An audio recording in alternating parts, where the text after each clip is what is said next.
Welcome to संघर्ष.com। आज है 2 दिसंबर 2023 और 2 दिसंबर 2023 से करंट अफेयर्स के जितने भी इंपॉर्टेंट क्वेश्चन बन सकते हैं सारे हम इस वीडियो में डिस्कस करेंगे और हर क्वेश्चन से रिलेटेड इंपॉर्टेंट फैक्ट भी मैं आपको बताऊंगा, तो आप पूरा वीडियो लास्ट तक देखिएगा।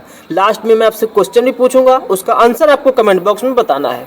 तो अगर आप चैनल पर नए हैं तो चैनल को सब्सक्राइब करके बेल आइकन जरूर दबा लें, जिससे कि आपको डेली मॉर्निंग में करंट अफेयर्स की वीडियो मिलती रहे।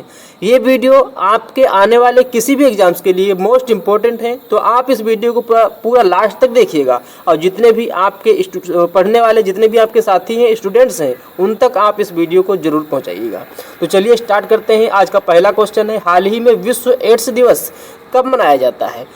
तो विश्व एड्स दिवस मनाया गया है 1 दिसंबर को। प्रत्येक वर्ष एड्स के प्रति लोगों को जागरूक करने के लिए प्रत्येक वर्ष 1 दिसंबर को विश्व एड्स दिवस के रूप में मनाया जाता है।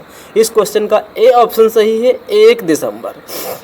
अच्छा, अभी भारत में अल्पसंख्यक अधिकार दिवस मनाया जाता है 18 दिसंबर को। राष्ट्रीय फाइलेरिया दिवस मनाया जाता है 11 नवंबर को। अंतर्राष्ट्रीय प्रसन्नता दिवस 21 जून को मनाया जाता है। विश्व तपेदिक टीबी यानी क्षय रोग दिवस मनाया जाता है 24 मार्च को, क्योंकि डॉक्टर रॉबर्ट कोक ने 24 मार्च 1882 को तपेदिक यानी टीबी के प्रति जिम्मेदार टीबी कीटाणु की खोज की घोषणा की थी। इसलिए प्रत्येक वर्ष 24 मार्च को टीबी दिवस के रूप में मनाया जाता है। विश्व स्वास्थ्य दिवस 7 अप्रैल को मनाया जाता है।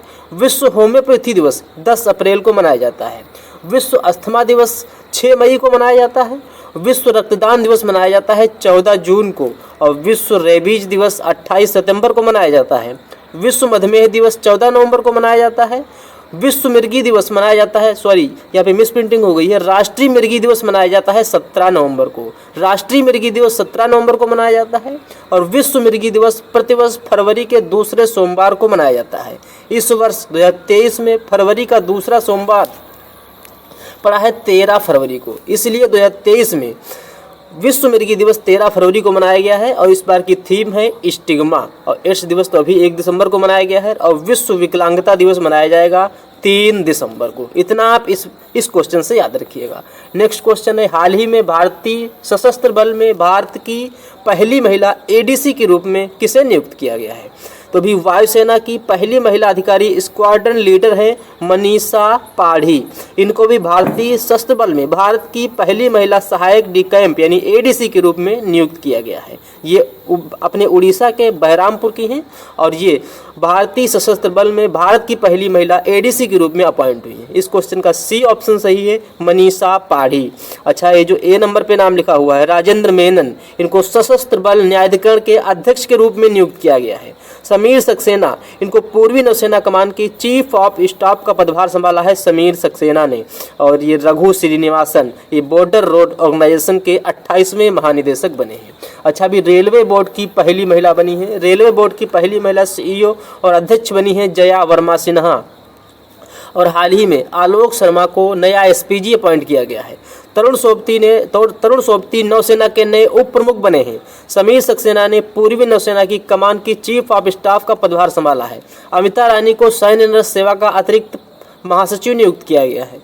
केंद्रीय जांच ब्यूरो के संयुक्त निदेशक के रूप में वी चंद्रशेखरन को नियुक्त किया गया है। अपूर्व चंद्रा को आईबी का अतिरिक्त प्रभार सौंपा गया है। अपूर्व चंद्रा को आईबी सचिव का अतिरिक्त प्रभार सौंपा गया है अपूर्व चंद्रा को। और मनोज यादव रेलवे सुरक्षा बल के महानिदेशक के रूप में नियुक्त किए गए हैं। और हाल ही में भारत के महासर्वेक्षक के रूप में हितेश कुमार यस मकवाना को अपॉइंट किया गया है। और हमारे पूर्व चुनाव आयुक्त हैं सुशील चंद्रा, इनको अभी डाबर ने अपना नया स्वतंत्र निदेशक नियुक्त किया है। पूर्व चुनाव आयुक्त हैं सुशील चंद्रा, इनको अभी डाबर ने अपना नया स्वतंत्र निदेशक नियुक्त किया है। और हाल ही में मुख्य सूचना आयुक्त के रूप में हीरा लाल सामरिया को नियुक्त किया गया है। अभी जम्मू कश्मीर पुलिस के महानिदेशक का अतिरिक्त प्रभार संभाला है आर सोन ने। यह जम्मू कश्मीर के एक वरिष्ठ आईपीएस अधिकारी हैं। नेक्स्ट है, हाल ही में किसे फ्रेंच सरकार द्वारा night of the arts and let's say सम्मानित किया गया है? तो अभी अर्शिया सत्तार ये भारतीय मूल की प्रसिद्ध लेखिका और व्याख्याकार हैं और इन्हें फ्रेंच सरकार द्वारा night of the order of arts and let's पुरस्कार से सम्मानित किया गया है। इस क्वेश्चन का बी ऑप्शन सही है, अर्शिया सत्तार। और इन्हें 2022 में बाल साहित्य के लिए साहित्य अकादमी पुरस्कार भी मिल चुका है। ये जो ए नंबर पे नाम लिखा है डॉक्टर जायती गुप्ता, ये भारतीय मूल की प्रोफेसर हैं। इनको नीदरलैंड में विज्ञान के सर्वोच्च पुरस्कार स्पिनोजा से सम्मानित किया गया है।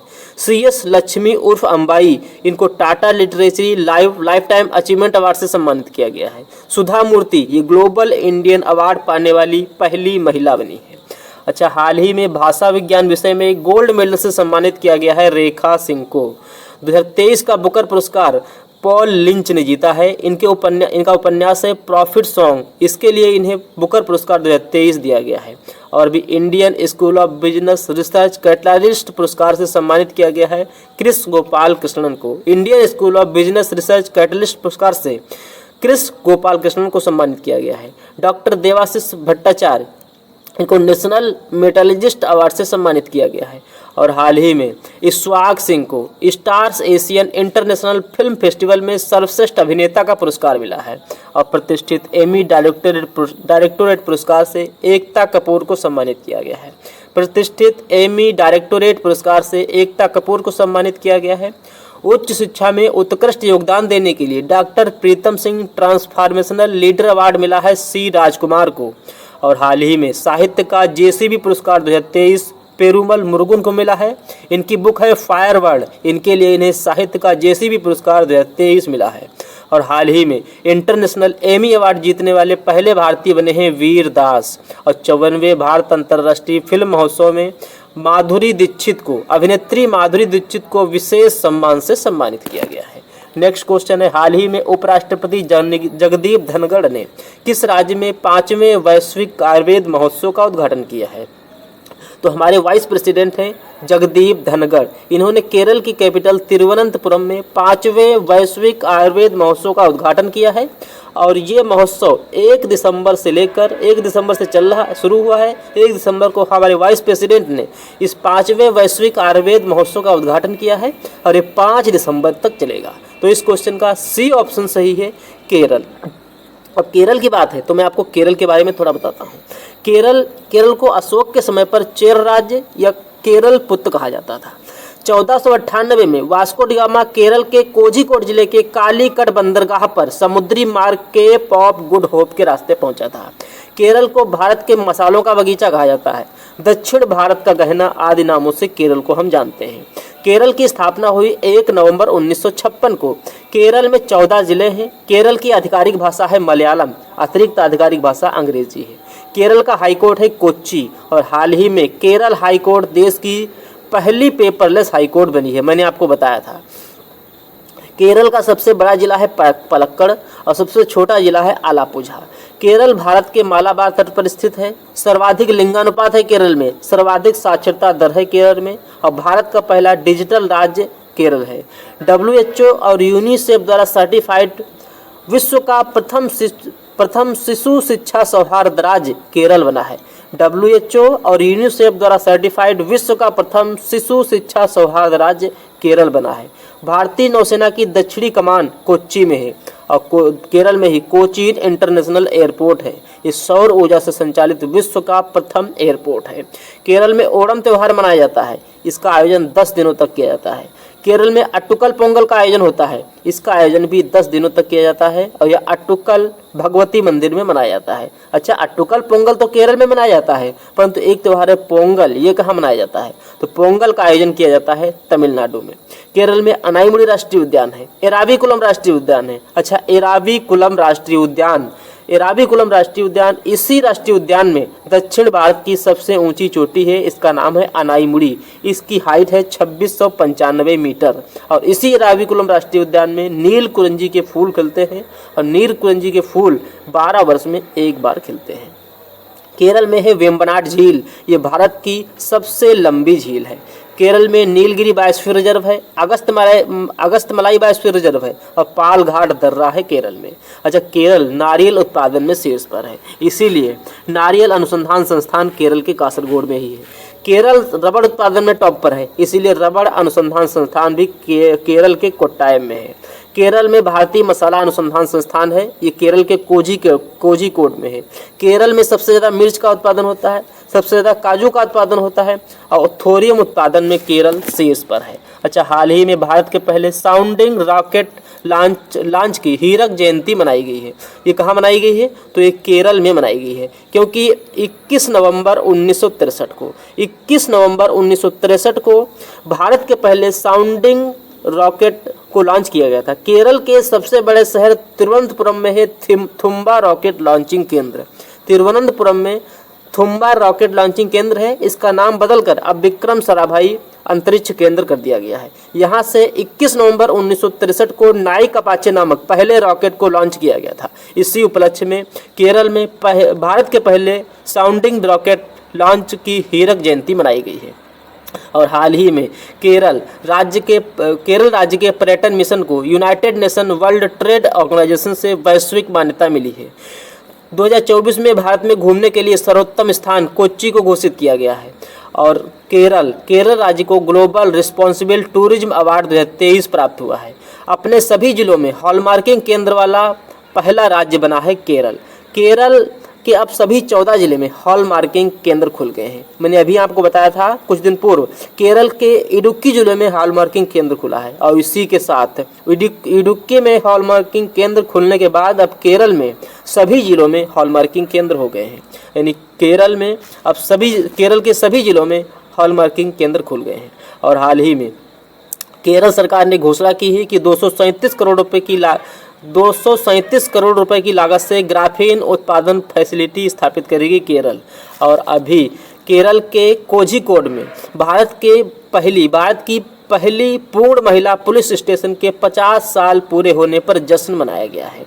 बात है 23 अक्टूबर 1973 की। उस समय हमारी तत्कालीन प्रधानमंत्री इंदिरा गांधी ने भारत के पहले पूर्ण महिला पुलिस स्टेशन का उद्घाटन किया था केरल के कोझिकोड में, और अब इसके 50 वर्ष पूरे हो गए हैं। और केरल में गरीबी उन्मूलन और महिला सशक्तिकरण के कार्यक्रम कदम्बश्री के तहत तिरिके स्कूल की शुरुआत की गई है। और हाल ही में ICMR यानी Indian council of medical research ने केरल राज्य में निपाह वायरस का पता लगाने के लिए ट्रूनेट टेस्ट को मंजूरी दी है और केरल पूरी तरह से ई-गवर्नेंस घोषित किया गया है। केरल ने अपना संस्थागत रैंकिंग ढांचा शुरू किया है। तो इतना आप केरल से याद रखिएगा। नेक्स्ट क्वेश्चन है, हाल ही में केंद्र सरकार ने किस राज्य के जोशीमठ के लिए 1658 करोड़ रुपए से अधिक की पुनर्निर्माण योजना को मंजूरी दी है? तो केंद्र सरकार ने उत्तराखंड के जोशीमठ के लिए 1658 करोड़ रुपए के 1658 करोड़ रुपए से अधिक की पुनर्निर्माण योजना को मंजूरी दी है। इस क्वेश्चन का बी ऑप्शन सही है, उत्तराखंड। एक्चुअल में उत्तराखंड में जोशीमठ भारत के उत्तराखंड राज्य के चमोली जिले में एक नगर है। यहाँ हिंदुओं की प्रसिद्ध ज्योतिष पीठ है। जोशीमठ भारत के उत्तराखंड राज्य के चमोली जिले में एक नगर है। यहाँ हिंदुओं की प्रसिद्ध ज्योतिष पीठ स्थित है, जिसे जोशीमठ के नाम से जाना जाता है।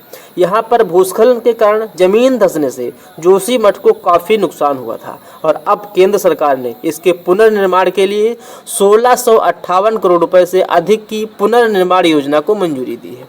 इस क्वेश्चन का बी ऑप्शन सही है, उत्तराखंड। अब उत्तराखंड की बात है तो उत्तराखंड की 2 कैपिटल हैं, देहरादून और गैरसैंण। देहरादून शीतकालीन कैपिटल है और गैरसैंण ग्रीष्मकालीन कैपिटल है। उत्तराखंड के चीफ मिनिस्टर हैं पुष्कर सिंह धामी और उत्तराखंड के गवर्नर हैं गुरमीत सिंह। अच्छा, अभी उत्तराखंड की एक घटना और है। उत्तराखंड में सिलक्यार से बरकोट तक निर्माणाधीन सुरंग के अंदर 41 श्रमिक फंसे हुए थे, जिसके लिए सभी राज्यों और केंद्र सरकार की एजेंसियों, अधिकारियों और कर्मचारियों ने बचाव कार्य के लिए युद्ध स्तर पर काम किया और 17 दिनों के कठिन परिश्रम के बाद इन्हें सुरक्षित वापस निकाल लिया गया है। ये घटना भी उत्तराखंड की है। हाल ही में संयुक्त सैन्य अभ्यास सूर्य किरण का 17वां संस्करण उत्तराखंड में आयोजित किया गया है। उत्तराखंड के मंसूरी में देश के पहले जॉर्ज एवरेस्ट कार्टोग्राफी संग्रहालय का उद्घाटन हुआ है। और हाल ही में उत्तराखंड राज्य सरकार ने राज्य की पहली सेवा क्षेत्र नीति को मंजूरी दी है। उत्तराखंड में पहला पॉलीथीन बैंक स्थापित किया गया है और हाल ही में उत्तराखंड के 15 से अधिक उत्पादों को जीआई टैग दिया गया है। 38वें राष्ट्रीय खेल 2024 में उत्तराखंड में खेले जाएंगे और हाल ही में 10 दिवसीय उत्तराखंड महोत्सव ये उत्तर प्रदेश की कैपिटल लखनऊ में मनाया गया है। 10 दिवसीय उत्तराखंड महोत्सव मनाया गया है उत्तर प्रदेश की कैपिटल लखनऊ में। और हाल ही में उत्तराखंड में भारत के हंगर प्रोजेक्ट को नॉर्वे का समर्थन मिला है। इस प्रोजेक्ट के लिए नॉर्वे 44.44.7 मिलियन रुपए देगा।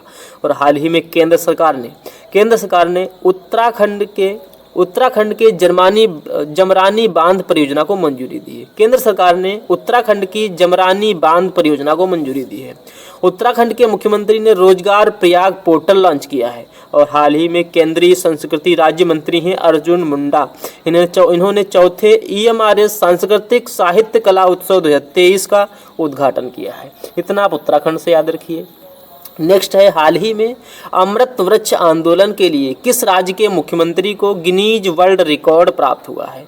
तो अभी अमृत वृक्ष आंदोलन ये 1 करोड़ से अधिक पौधे, एक दिन में 1 करोड़ से अधिक पौधे लगाने की एक पहल है अमृत वृक्ष आंदोलन।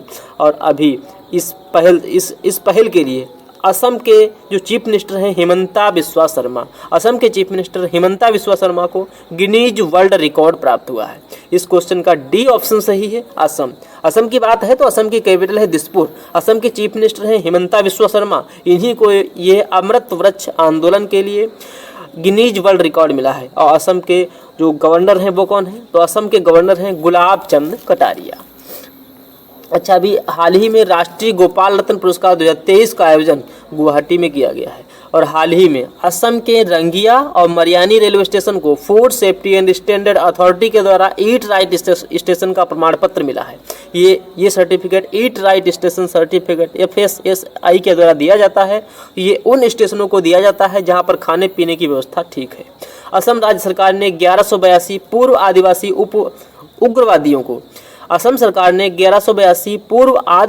उग्रवादियों को 4 लाख रुपए वितरित करने की घोषणा की है। असम के मुख्यमंत्री ने लोक सेवक आरोग्य योजना शुरू की है। असम ने 5 मूल निवासी मुस्लिम समुदायों के सामाजिक आर्थिक मूल्यांकन की प्रक्रिया को सैद्धांतिक मंजूरी दी है। और असम के विश्वनाथ घाट को 2023 में भारत के सर्वश्रेष्ठ गांव के रूप में चुना गया है। असम के विश्वनाथ घाट को 2023 में भारत के सर्वश्रेष्ठ गांव के रूप में चुना गया है। और असम राज्य सरकार ने आत्मनिर्भर अभियान का शुभारंभ किया है। असम के मुख्यमंत्री को सिंगापुर की शीर्ष फेलोशिप से सम्मानित किया गया है। और असम के राज्यपाल ने सरपंच संवाद मोबाइल ऐप का अनावरण किया है। असम राज्य सरकार बहुविवाह पर प्रतिबंध लगाने के लिए राज्य विधानसभा में विधेयक पेश करेगी। असम राज्य की कैबिनेट ने 4 नए जिले बनाने का निर्णय लिया है। और असम राज्य सरकार ने प्लास्टिक की पानी की बोतलों पर प्रतिबंध लगाने के लिए अधिसूचना जारी की थी। तो इतना आप असम से याद रखिए।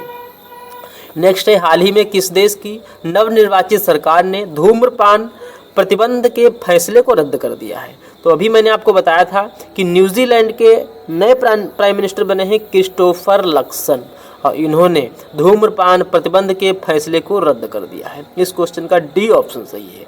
अभी न्यूजीलैंड के प्राइम मिनिस्टर क्रिस्टोफर लक्सन से पहले न्यूजीलैंड की प्राइम मिनिस्टर थी जेसिंडा आर्डन।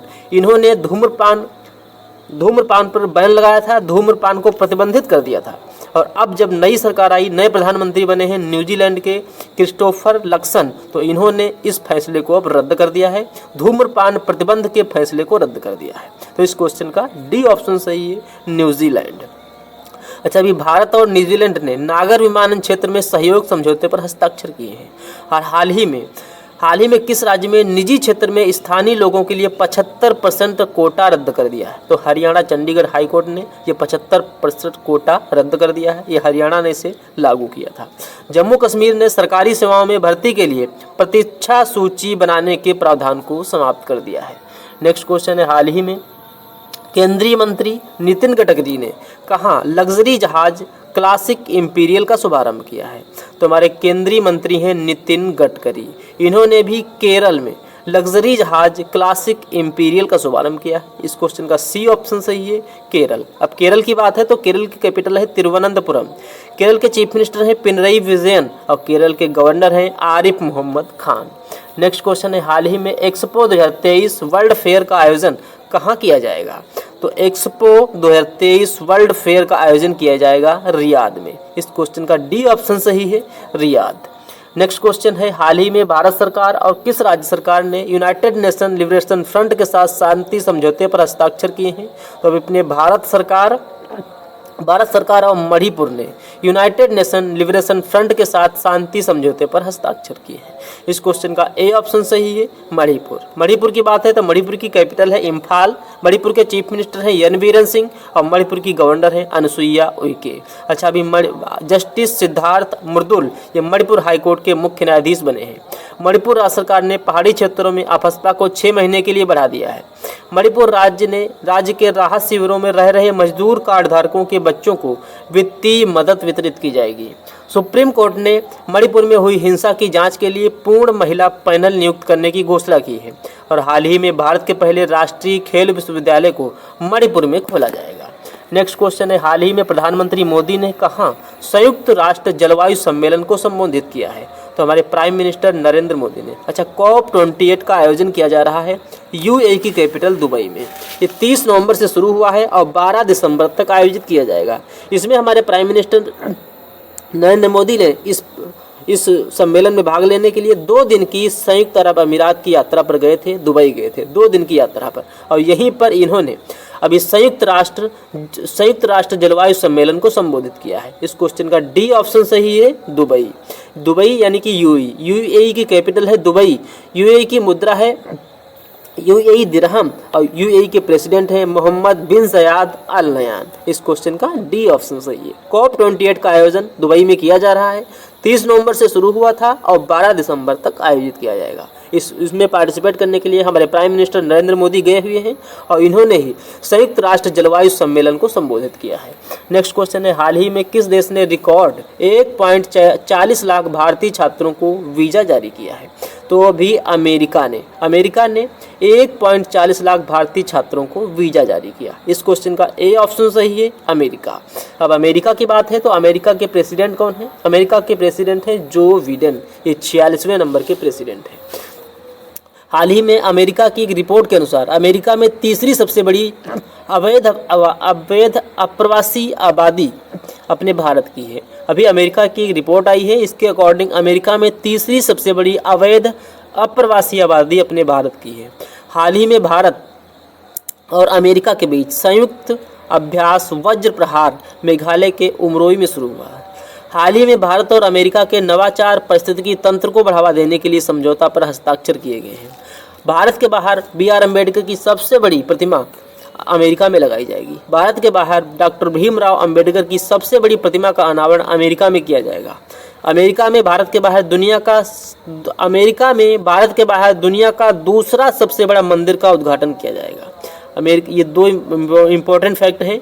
भारत के बाहर डॉक्टर भीमराव अम्बेडकर की सबसे बड़ी प्रतिमा का अनावरण अमेरिका में किया जाएगा और भारत के बाहर दुनिया का सबसे बड़ा मंदिर का अनावरण भी अमेरिका में ही किया जाएगा। नेक्स्ट क्वेश्चन है, हाल ही में किसे OpenAI के CEO के रूप में नियुक्त किया गया है? तो अभी सैम आल्टमैन OpenAI के नए CEO बने हैं। इस क्वेश्चन का ए ऑप्शन सही है, सैम आल्टमैन। ये अभी तक OpenAI के CEO थे, अब इनको फिर से OpenAI के CEO के रूप में नियुक्त किया गया है। इस क्वेश्चन का ए ऑप्शन सही है, सैम आल्टमैन। अच्छा, KN शांता कुमार, इनको प्रेस ट्रस्ट ऑफ इंडिया के मंडल का अध्यक्ष चुना गया है। डॉक्टर दिनेश गुप्ता, इनको अभी संघ लोक सेवा आयोग यानी यूपीएससी के सदस्य के रूप में शपथ ली है डॉक्टर दिनेश दास ने। और ये जो नाम लिखा है नितिन गुप्ता, इनको केंद्रीय प्रत्यक्ष कर बोर्ड के वर्तमान अध्यक्ष हैं नितिन गुप्ता, और इनका भी कार्यकाल बढ़ा दिया गया है। तो अभी केंद्रीय प्रत्यक्ष कर बोर्ड के वर्तमान अध्यक्ष हैं नितिन गुप्ता। नेक्स्ट क्वेश्चन है, हाल ही में 40वें कोस्ट गार्ड कमांडरों का सम्मेलन कहाँ आयोजित किया गया है? तो अभी 40वें कोस्ट गार्ड कमांडरों का सम्मेलन नई दिल्ली में आयोजित किया जा रहा है। इस क्वेश्चन का ए ऑप्शन सही है, नई दिल्ली। ये 30 नवंबर से शुरू हुआ है और 2 नवंबर यानी आज तक आयोजित किया जाएगा। और इस सम्मेलन का उद्घाटन किया है हमारे रक्षा मंत्री राजनाथ सिंह ने। इस क्वेश्चन का ए ऑप्शन सही है, नई दिल्ली। नेक्स्ट क्वेश्चन है, हाल ही में किस देश के क्रिकेटर सेन डोरिस ने इंटरनेशनल क्रिकेट से संन्यास की घोषणा की है? तो वेस्ट इंडीज के क्रिकेटर हैं सेन डोरिच, इन्होंने इंटरनेशनल क्रिकेट से संन्यास की घोषणा की है। इस क्वेश्चन का सी ऑप्शन सही है, वेस्ट इंडीज। ये वेस्ट इंडीज के क्रिकेटर हैं, ये 32 वर्षीय हैं और इन्होंने वेस्ट इंडीज के लिए 35 टेस्ट मैच खेले हैं और अब इन्होंने इंटरनेशनल क्रिकेट से संन्यास की घोषणा की है। इस क्वेश्चन का सी ऑप्शन सही है, वेस्ट इंडीज। नेक्स्ट क्वेश्चन है, हाल ही में किसने अपनी नई पुस्तक वेलकम टू पैराडाइज लॉन्च की है?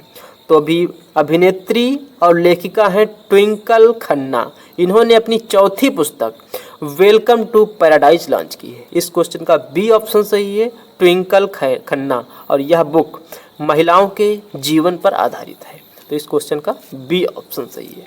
नेक्स्ट क्वेश्चन है, हाल ही में किस राज्य ने हॉकी खिताब जीता है? तो अभी हॉकी खिताब जीता है पंजाब ने। पंजाब ने हरियाणा को हराकर राष्ट्रीय हॉकी खिताब जीता है। इस क्वेश्चन का बी ऑप्शन सही है, पंजाब। पंजाब विजेता है, हरियाणा उप विजेता है और तमिलनाडु 3rd नंबर पे है। अब इसका आयोजन कहाँ किया गया है? इसका आयोजन किया गया है तमिलनाडु के मेयर राधाकृष्णन हॉकी स्टेडियम में इसका आयोजन किया गया है। इस क्वेश्चन का बी ऑप्शन सही है। नेक्स्ट क्वेश्चन है, हाल ही में इंडिया इंटरनेशनल ट्रेड फेडरेशन में किस राज्य के पवेलियन ने प्रदर्शन में उत्कृष्टता के लिए स्वर्ण पदक जीता है? तो अभी उड़ीसा के इंटरनेशनल इंडियन ट्रेड फेडरेशन में उड़ीसा के पवेलियन ने प्रदर्शन में उत्कृष्टता के लिए स्वर्ण पदक जीता है। इस क्वेश्चन का बी ऑप्शन सही है, उड़ीसा। अच्छा, पिछले वर्ष यानी 2022 में भी अंतर्राष्ट्रीय व्यापार मेले में उत्कृष्टता पुरस्कार उड़ीसा के पवेलियन ने ही जीता था। तो इस क्वेश्चन का डी ऑप्शन सही है, उड़ीसा। पिछले वर्ष भी जीता था और इस वर्ष भी जीता है। उड़ीसा की बात है तो उड़ीसा की कैपिटल क्या है? उड़ीसा की कैपिटल है भुवनेश्वर। उड़ीसा के चीफ मिनिस्टर हैं नवीन पटनायक और उड़ीसा के अभी नए गवर्नर बने हैं रघुवर दास। नेक्स्ट क्वेश्चन है, हाल ही में कहाँ 3 पनडुब्बी रोधी युद्धपोत लॉन्च किए गए हैं? तो अभी केरल के कोचीन में कोचीन शिपयार्ड ने भारतीय नौसेना द्वारा 8 पनडुब्बी रोधी की श्रृंखला में 3 पनडुब्बी रोधी युद्धपोत लॉन्च किए हैं। तो इस क्वेश्चन का सी ऑप्शन सही है, कोचीन। अच्छा, इनके नाम आप याद रखिएगा। इनके नाम क्या हैं? तो इनके नाम है आई क्रूज माहे, आई क्रूज मालवा और आई क्रूज मंगरोल। ये प्रथम चरण में 3 पनडुब्बी रोधी युद्धपोत कोचीन से लॉन्च किए गए हैं। नाम है आई क्रूज माहे, आई क्रूज मालवा, आई क्रूज मंगरोल। तो इस क्वेश्चन का सी ऑप्शन सही है। अब आपके लिए लास्ट वीडियो के क्वेश्चन का आंसर। लास्ट वीडियो में मैंने आपसे क्वेश्चन पूछा था, हाल ही में दुनिया का 8वां अजूबा कौन बना है? तो इस क्वेश्चन का बी ऑप्शन सही था, कंबोडिया का अंकोर वाट मंदिर। अब आपके लिए आज का क्वेश्चन है, हाल ही में किस राज्य के यूनाइटेड नेशन लिबरेशन फ्रंट ने केंद्र और राज्य सरकार के साथ शांति समझौते पर हस्ताक्षर किए हैं? 4 राज्य दिए गए हैं, 4 ऑप्शन दिए गए हैं, आपको अपना आंसर कमेंट बॉक्स में बताना है। तो ये था आज का हमारा करंट अफेयर्स का वीडियो। आपको ये वीडियो कैसा लगा प्लीज़ कमेंट बॉक्स में जरूर बताना। और अभी तक भी आपने हमारे इस चैनल को सब्सक्राइब नहीं किया है तो प्लीज़ आप इसे जरूर सब्सक्राइब कर लें। जो भी कमियां हों, जो भी आप इस चैनल से जो भी इसमें इम्प्रूवमेंट चाहते हैं वो भी आप मुझे बताइएगा। तो चलिए मिलते हैं नेक्स्ट वीडियो में, तब तक के लिए जय हिंद, जय भारत।